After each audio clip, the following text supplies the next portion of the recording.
All right, folks, Apple's new Vice President of Inclusion and Diversity, Denise Young-Smith, issued an apology she recently made of a comment dealing with the issue of racial injustice. Smith, who is black, said, "I get a little bit frustrated when diversity or the term diversity is tagged to the people of color or the women or the LGBT."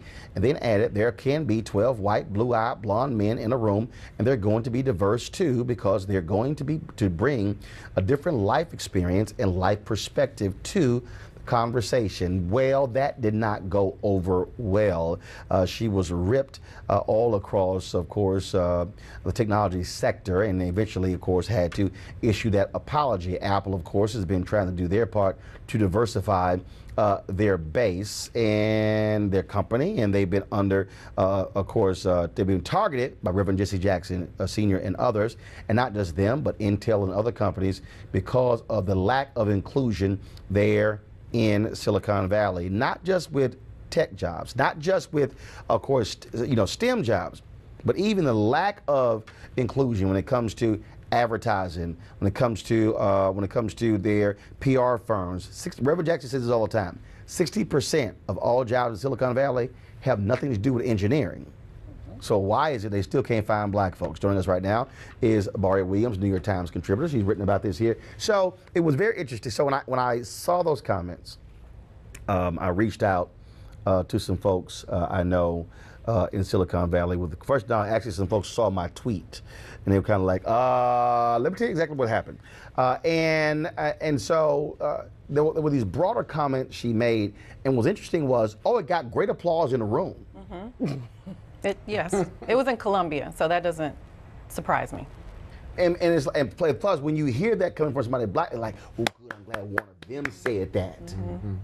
Yeah, it's so, I look at it as it's a false equivalency, right? Like, you're essentially saying that 12 blonde, blue-eyed white guys can be diverse because they think differently. So that means it's essentially a catch-all that you can hire 12 white guys and say, well, this one is short, this one is a Republican, this one went to Cal, this one went to Harvard. So diversity of thought, one's from Sweden, one's from rural Iowa.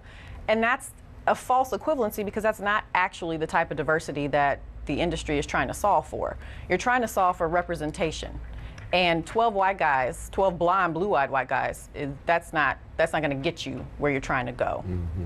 Well, and not only that, the reality is the word diversity has been totally pimped.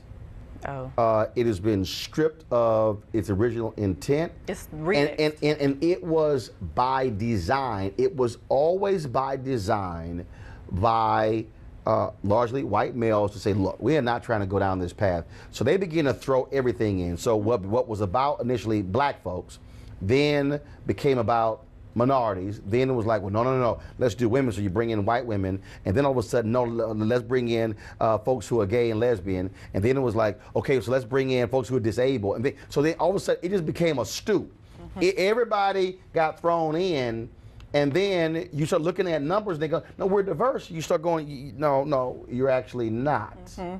I think the larger issue there is that you're thinking of completely taking all of the meaning out of the word, so that if you redefine the word, you're remixing it to the point where it can become anything that you want it to be. Right. And so if you can define the word to mean anything you want it to be, then you can then also say, well, the problem is solved.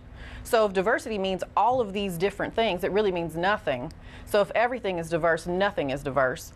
But more than that, then it's problem solved, right? To which my question is then, if the problem is solved, how is it that these people still have jobs? Why do we have diversity heads and inclusion heads, or heads of D&I?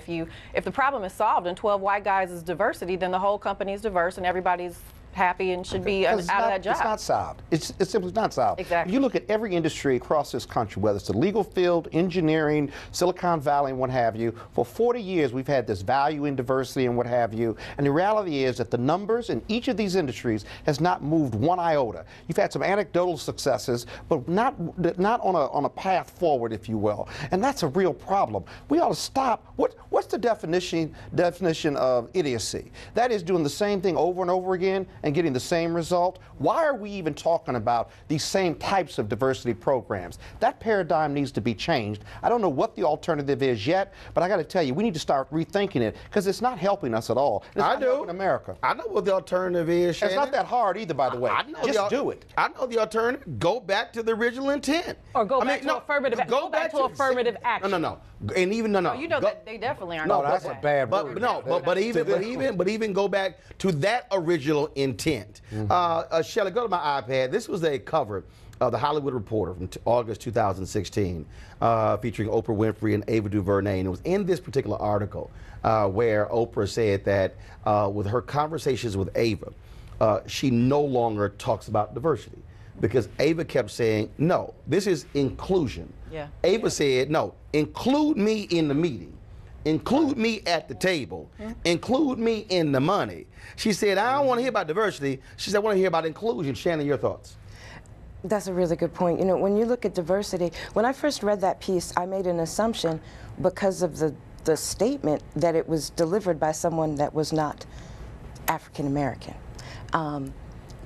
When I look at diversity, to make those kind of statements, it's just off. When I look at my kids and I look at who they went to school with and how, you know, the different companies that they work at, who looks like what, who sounds like what, who's thinking about what. There's no diversity there. There's no difference there. It is all the same, and it doesn't matter to a large degree whether you have a degree or not. That whole diversity thing is a figment. Well, I would even say more than that, and something else that I've seen since working in the Valley, and I'm actually one of the rare Bay Area natives that still exists and lives in the Bay Area. So I've actually seen the gentrification. I've seen the communities being pushed out. But it's more than that. When you do have diverse individuals that work in these companies, they're just brown carbon copies of the same people that you see that are at Harvard and at Yale and at Stanford, and you're culling them from the same places. So you're essentially just getting the same people. They're just brown and in J. Crew as opposed one of the to things. white. Weekdays on TV One. I will never lie to you. Oh my God. Roland Martin. He doesn't want to talk to us. He wants to ignore us. Uncensored. Hell no. That ain't gonna cut it, boo. Unapologetic. No, that is fundamentally false. You are wrong. Unfiltered. He wants an America where we all look alike. He ain't talking about black people. Unrelenting. You better go work out, because you got a fight on your hands. NewsOne Now with Roland Martin. Weekdays at 7 a.m. on TV One.